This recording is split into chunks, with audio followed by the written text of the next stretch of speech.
everybody.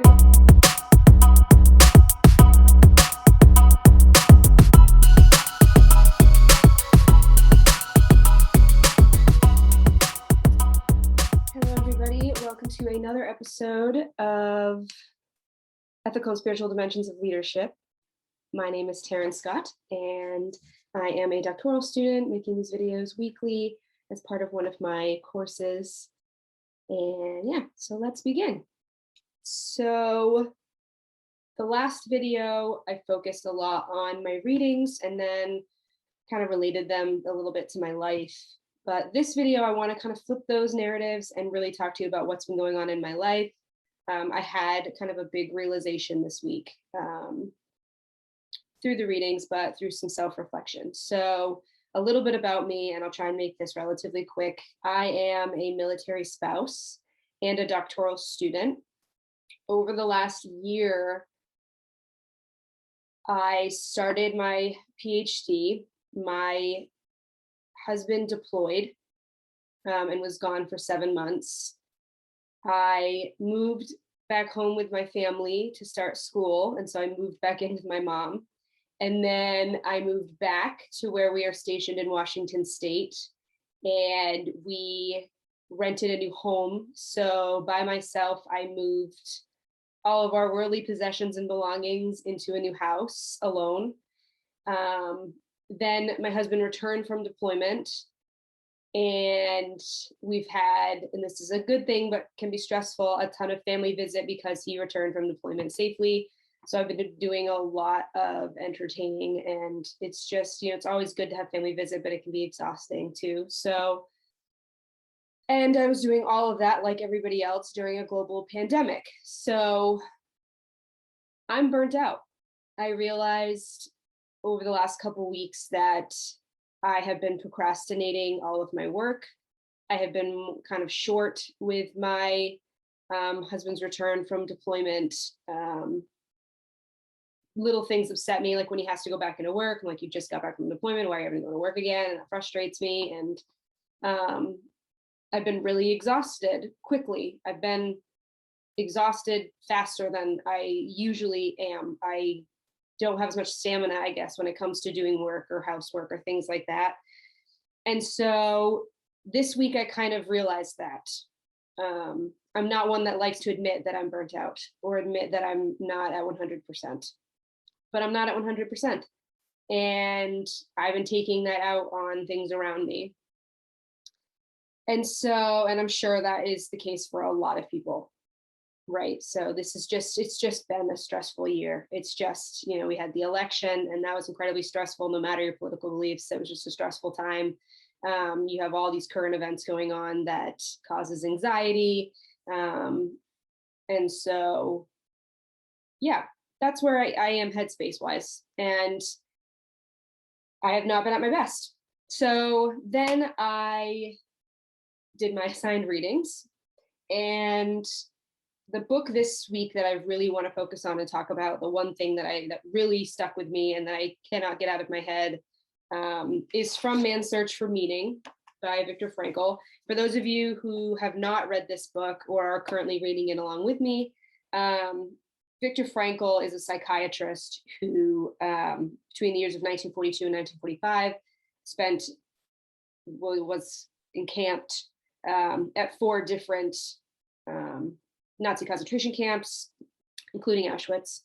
And he, in his book, I'm at the point where he really is describing his life in the camp, what he does every day, the people around him, the suffering that he endured himself and witnessed from others. So first of all, I'm reading through these chapter, this chapter of the book, or this section of the book. And right before reading this book, I literally got done complaining to my mother about all these stresses I have in my life and how overwhelmed I am and how I'm procrastinating, which is not like me. And I wait till last minute to do something because I just do not have the motivation to get work done. And so I'm complaining to her, and she's listening. She's super nice about it. And then I open up this book, and I'm reminded that Viktor Frankl is in a concentration camp, and he's being enslaved and is enduring immense pain and suffering and witnessing disgusting, brutal torture of other people. And in that, he is still finding, as the title says, meaning in all of it. He's finding the bright side of all of it. And so that was my first wake-up call, where I kind of had a reality check. I needed the reality check that anything I'm enduring is nothing compared to this. And your husband returning from a deployment safely is a positive. Family visiting is a positive. I have a lot of positives in my life, and I'm choosing to look at them in a negative light. But then I'm going to read a little quote for you that I highlighted in the book that has really, really stuck with me. And then I'm going to kind of discuss it. So he says, "A thought transfixed me. For the first time in my life, I saw the truth as it is set into song by so many poets, proclaimed as the final wisdom by so many thinkers. The truth that love is the ultimate and the highest goal to which man can aspire. Then as I grasped the meaning of the greatest secret that human poetry and human thought and belief have to impart, the salvation of man is through love and in love. I understand how a man who has nothing left in his world still may know bliss, but if only for a brief moment, in the contemplation of his beloved. In a position of utter desolation, when man cannot express himself in positive action, when his only achievement may consist in enduring his suffering in the right way, an honorable way, in such a position man can, through loving contemplation of the image he carries of his beloved, achieve fulfillment." So right before this, he's talking about how he is starving. He is walking through a foot of snow, practically barefoot. It is so early in the morning, the sun isn't even up yet. He hasn't bathed in days. And out of nowhere, a vision of his wife appears, and he starts thinking about his wife. And he knows no idea where she is, if she's alive or not. But he says that in that moment, he found bliss thinking about her.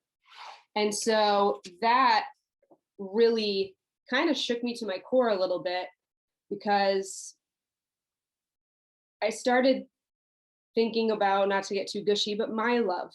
I'm incredibly lucky that I am very in love with my husband, and he is an amazing man.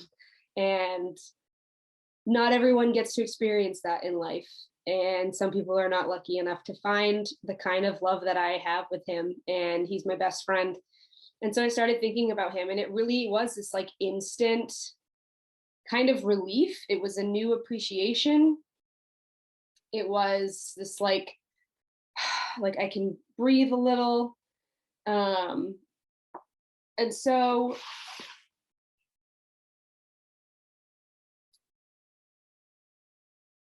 I think the lesson that I've taken from this, excuse the pause, is that life happens. You cannot prevent or avoid suffering completely. Now, Viktor Frankl's suffering is 1,000 times worse and completely different than anything I have endured or suffered over the last year. And so I'm not trying to compare those two things exactly, but I have experienced suffering over the last year, and that is unavoidable. But how you choose to find meaning in that suffering or purpose in that suffering, you can affect and you can have an impact on. And so over the past couple of weeks, my mood of this, oh, poor me, and I'm burnt out and I don't want to do it anymore, and basically just complaining, it didn't have to be that way. The assignments are still going to come, the work still needs to be done. Having to move to a new home by myself, yes, that was incredibly stressful and hard to go through and lonely. But I got through it and I did it, and I'm in a beautiful home now, and it's all positive. And so that's kind of, I can't change what has happened, and I can't prevent future stresses or anxieties from happening, but I can choose through, as Viktor Frankl puts it, like visualizing my love, or switching up my mindset, I can choose how I react or avoid or endure the suffering, basically. So what does this mean for leadership? I think when I think about how I connect this back to leadership, it does come back to a little bit of my last last week's video about emotions. As I mentioned, I was so burnt out, but I was snapping at my husband, who, as I stated, I love very much and care about deeply.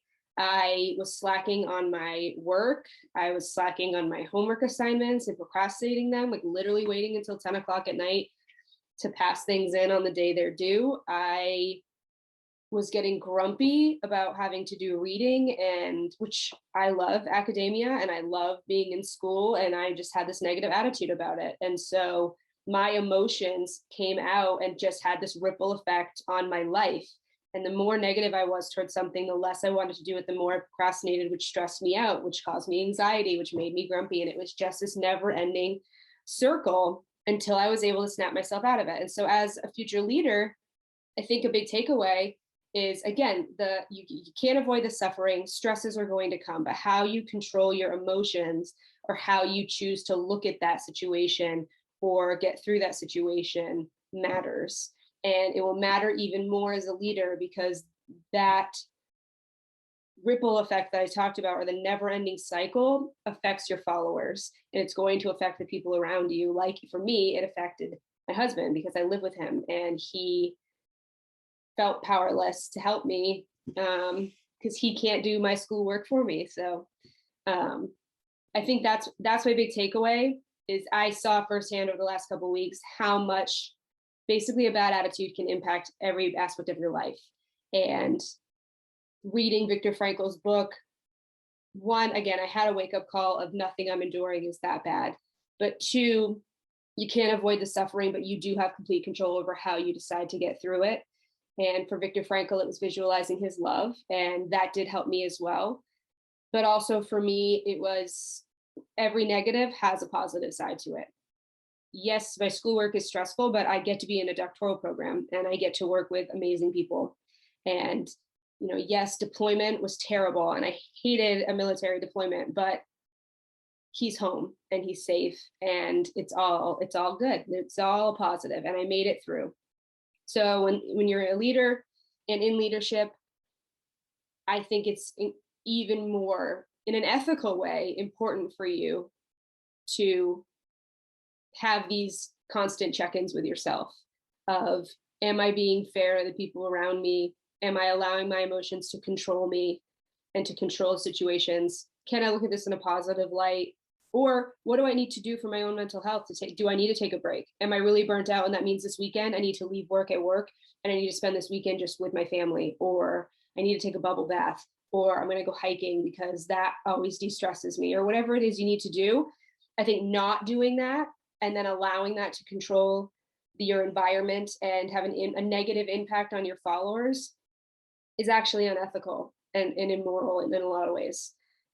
Especially if we now know that you have the ability, if Viktor Frankl can get through what he endured and he was able to find a moment of bliss in a Nazi concentration camp in Auschwitz, whatever you're enduring as a leader today, you can get through it. You can find that moment of bliss. You can control your attitude and your emotions around that, and you can find the light, if you will, which will have a positive impact on your followers, which will have a positive impact on the environment that you're in and the situation that you're in, which could have a positive impact back on you. So it's kind of whatever you put out into the world will come back to you.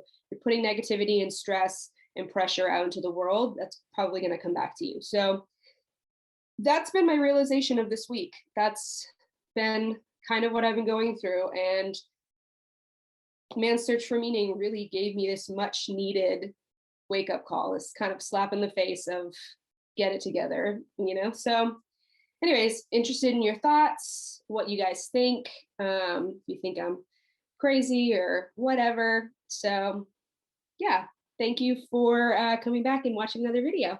See you next week.